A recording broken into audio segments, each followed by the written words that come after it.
is Firefighter Berens, and today I'm going to show you a brush truck. Come on! This is our brush truck. We use it to fight wildland fires. It has really cool stuff on it. First of all, we have to wear this helmet when we fight wildland fires. Helps us be seen.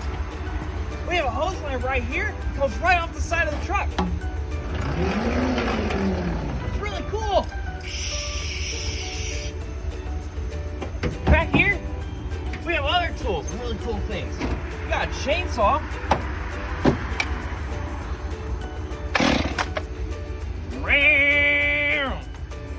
Helps us cut down trees and other brushing.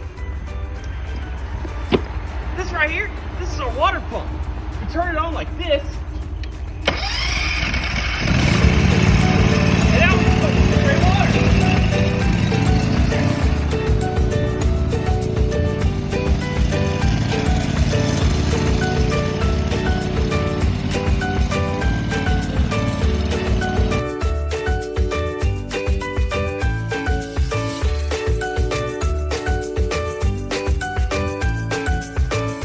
If you want to turn on some of the lights and sirens yourself, come to the next Touch and Truck event.